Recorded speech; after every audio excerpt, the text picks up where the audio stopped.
గన్నవరంలో కోడ్ వచ్చిందా లేదా ఈరోజు ఈ గన్నవరంలో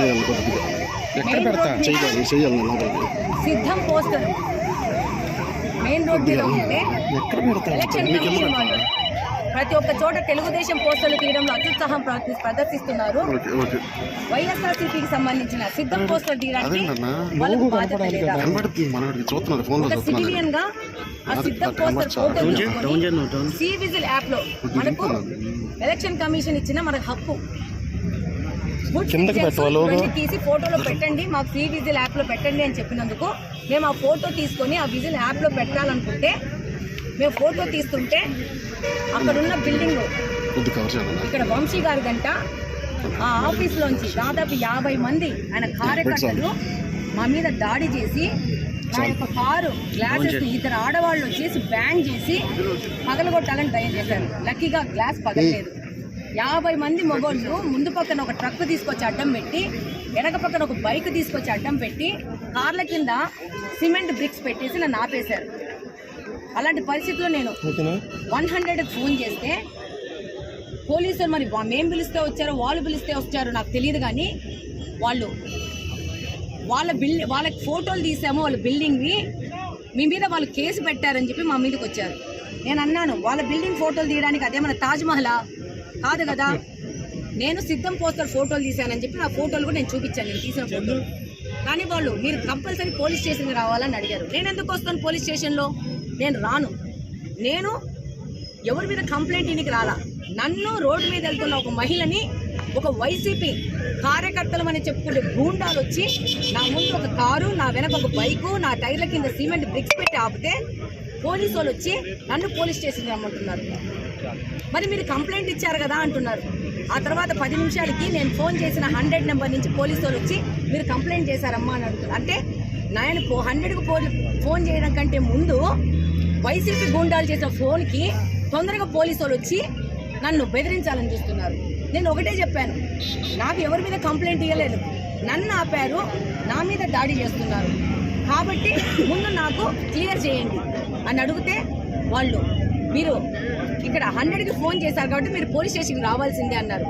నేను పోలీస్ స్టేషన్కి వస్తాను, నాతో పాటు నా బండికి అడ్డం పెట్టిన వెనక బైకు, ముందు పెట్టిన ట్రక్కు 2 తీసుకొని రండి పోలీస్ స్టేషన్కి అని చెప్పారు. దానికి వాళ్ళు సంసిద్ధంగా లేరు. అంటే ఇక్కడ క్లియర్గా కనపడతా ఉంది, 1 సైడెడ్ తెలుగుదేశం పార్టీ కానీ ఎవరైనా సామాన్య పౌరులు కానీ వైసీపీని ప్రశ్నిస్తే వాళ్ళని పోలీసుల రూపంలో బెదిరించాలనుకుంటున్నారు. నాకు అర్థమైంది ఇదే. గన్నవరం విజయవాడకు పక్కన ఇంత దగ్గర ఉండి ఇంత మెయిన్ రోడ్డులో సిద్ధం పోస్టర్లను ఇంత నిర్భయంగా పెట్టుకొని ఎలక్షన్కి రెడీ అవుతున్నారంటే ఎలక్షన్ కమిషన్ పని చేస్తుందా లేదా? చివరికి ఇద్దరు ఆడోళ్ళ కారులో ఉంటే ఆడోళ్ళ కారుని కూడా దాడి చేయడానికి సిద్ధమైనారంటే వీళ్ళు దేనికి సిద్ధం? అంటే దౌర్జన్యం చేసి రౌడీయిజం చేసి ఎలాగైనా అధికారంలోకి రావాలనే వీళ్ళ ఆలోచనని ప్రస్ఫుటంగా కనపడింది ఈరోజు తెలుగుదేశం పార్టీ నుంచి ఆ పరిస్థితిలో యార్లగడ్డ అన్నా కానీ వీళ్ళందరూ వచ్చి పోలీసులతో మాట్లాడి నా కారు పక్కకి తీసి జరిపితే తీసుకోగలిగినారు. కానీ అంతమంది 50-60 మంది మొగోళ్ళు వచ్చేసేసి దాడి చేస్తున్నారండి. ఏంటి రాష్ట్ర పరిస్థితి అని నేను ప్రశ్నిస్తున్నాను. ఇంకొకటి అడుగుతున్నాను నేను, ప్రతి ఒక్క పౌరుడు మీకు ఏ పార్టీ ఉన్న పోస్టర్స్ రాష్ట్రంలో ఉంటే ఇమీడియట్గా మీరు ఫోటోలు తీసి దాన్ని సి విజిల్ యాప్లో వేయండి. ఈ విధంగా వీళ్ళు దౌర్జన్యాలు చేస్తున్నప్పుడు ఈ సమాజాన్ని మార్చుకోవాల్సిన బాధ్యత తప్పకుండా పౌరులది.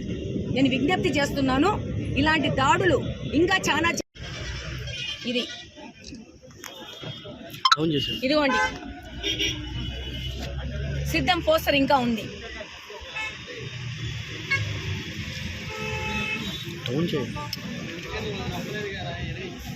మీరు కూడా మీడియా ద్వారా దీన్ని తీసుకెళ్లి ఎలక్షన్ కమిషన్ మనకు కఠినంగా పనిచేసే విధంగా మీరు కూడా ప్రమోట్ చేయాలని కోరుకుంటున్నాను. మీటింగ్ అని వెళ్ళా, అక్కడ ఉండగా శ్రీనివాస్ రెడ్డి అని ఫోన్ చేశారు, కడప పార్టీ వాళ్ళ పాప కోసం మేడం వస్తే ఆ ఫోటో తీసిన కారణంతో ఆ సిద్ధం అనే పోస్టర్ కనపడితే వాడు ఫోటో తీశారు. ప్రజాస్వామ్యంలో ఒక సిటిజన్గా ఉన్న కామన్ హక్కు అది. ఈ పోలీసులు పరికమాలు గన్నవరం పోలీసులకి అది అర్థం కావట్లేదని నేను భావిస్తున్నాను. మొత్తం కారుకి అడ్డం పడి వీళ్ళు ఎవరో పేర్లు కూడా నాకు తెలియదు.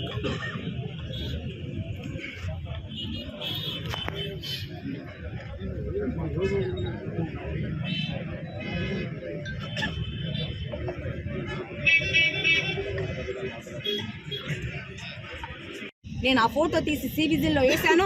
రేపు తప్పకుండా ఆ పోస్టర్ పీకిచ్చే వరకు మేము ఆగము. ఇంకా ఇక్కడున్న పిల్లలకు కూడా చెప్తున్నాను, మీరు కూడా వెళ్ళి ఆ యొక్క పోస్టర్ ఫోటోలు తీసుకొని సివిజిల్ యాప్లో వేయండి. వీళ్ళ దుర్మార్గానికి మన సిస్టమ్ ప్రకారం వెళ్ళి వీళ్ళని కట్టడి చేయాల్సిన అవసరం ఉందని కోరుకుంటున్నాను. ప్రత్యేకంగా ప్రతి ఒక్కరికి చెప్తున్నాను, ఈ విధంగా దాడి చేసే వాళ్ళని తప్పకుండా ఖండించాలా. ఈ విధంగా మహిళలని చూడకుండా కూడా వైసీపీ వాళ్ళు దాడి చేస్తున్నారంటే వీళ్ళు సభ్య సమాజంలో వీళ్ళు చాలా దిగజారిపోయినారని చెప్తున్నానండి.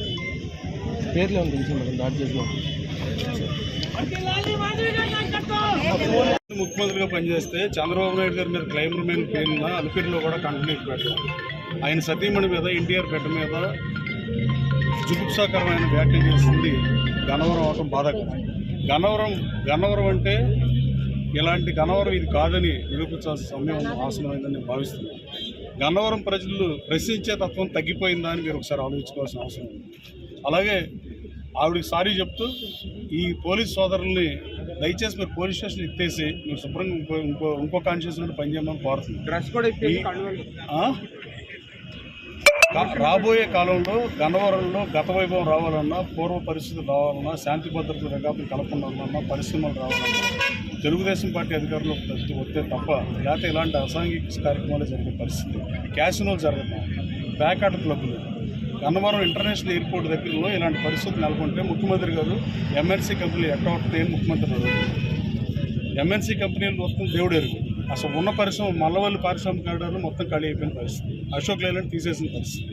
శాంతి భద్రతలు కాపాడటం, లా అండ్ ఆర్డర్ కాపాడటం ప్రభుత్వ భాగం కాదని అడుగుతున్నాం. సరే, ఇప్పుడు పాపధరం ప్రభుత్వం ఇది. కనీసం ఎలక్షన్ కమిషన్ అన్న మేనమేషాలు లెక్క పెట్టుకున్నది దీని మీద యాక్షన్ తీసుకోవాల్సింది మీ ద్వారా డిమాండ్ చేస్తాం. సారీ, జంక్షన్ నుంచి బయలుదేరి వచ్చా. ఆవిడ సిద్ధం పోస్టర్ని ఫోటో తీసి ఒక సిటిజన్గా, రెస్పాన్సిబుల్ సిటిజన్గా పెడదాం అనుకుంటే ఆవిడ మీద దాడికి దిగటం హేయమైన చర్యగా నేను భావిస్తున్నాను. ఈ నియోజకవర్గంలో పోలీస్ స్టేషన్ ఉండి ఉపయోగం ఉన్నదని గత 2 మాసాలుగా నేను కొన్ని సభల్లో కానీ మీడియాతో కానీ చెప్పిన పరిస్థితి. అయినా ఈ రాష్ట్ర డీజీపీలో చలనం ఉందని నేను భావించలేదు. ఎలక్షన్ కమిషన్ కూడా చూస్తున్న పరిస్థితిలాగా అనిపిస్తుంది. ఆల్రెడీ కంప్లైంట్ పెట్టినా ఎవరి మీద అయితే దాడి జరిగిందో వాళ్ళ మీద కేసులు పెట్టే పరిస్థితి. ఈవిడ ట్రాఫిక్ ఆపారని చెప్పి ఈవెన్ పోలీస్ స్టేషన్ రమ్మంటాం ధర్మం. అలాగే కడప ఆడపడుచుకి ఆ నియోజకవర్గం జరిగిన దానికి బాధపడుతూ నేను సారీ చెప్తున్నాను. అందుకని ఏం చెప్తున్నాను, గన్నవరం ప్రజలు విఘ్నులైన గన్నవరం ప్రజలు ఆలోచించాల్సిన అవసరం ఉంది. ఎన్నిసార్లు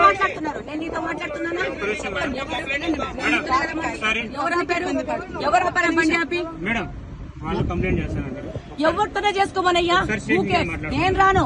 ఎవరు వస్తారండి? నేను ఎవరి ఫోటోలు తీయలేదు, వాళ్ళ ఫోటోలు తీయలేదు.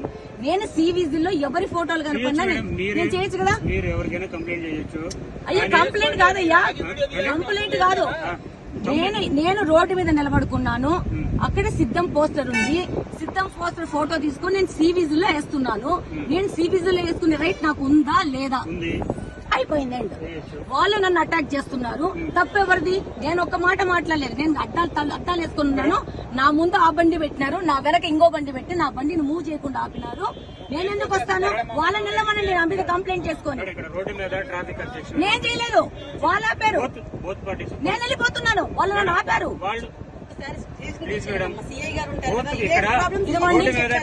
నేను వెళ్ళిపోతున్నానండి. వాళ్ళు కంప్లైంట్ చేస్తూ ఉంటారు. అయ్యా చేసుకోమనండి, రావాల్సి ఉంటుంది. నేను గన్ను పిలవండి, కంప్లైంట్ చేసి నన్ను పిలవండి. నాకు నోటీస్ ఇవ్వండి, వస్తాను. కంప్లైంట్ ఇచ్చి నాకు నోటీస్ ఇవ్వండి, వస్తాను. నన్ను ఆపినారు వాళ్ళు. అది చూడండి ఒకసారి. మీకేదైనా ఇబ్బంది కలిగితే మీరు కూడా రావచ్చు మేడం. నేను రానండి, నాకు ఇబ్బంది లేదు. నా బండికి ఇవ్వనండి. నేను చెప్పట్లేదు కదా, నా బండి తీస్తే నేను పోతానంటున్నాను. బండి తీపించండి, తీపించమని తీపించు. నేను దాన్ని పిలిచింది నా బండి ఆపారు, తీపించండి అని చెప్పి. నీకు నేను కంప్లైంట్ ఇస్తానని చెప్పలేదే.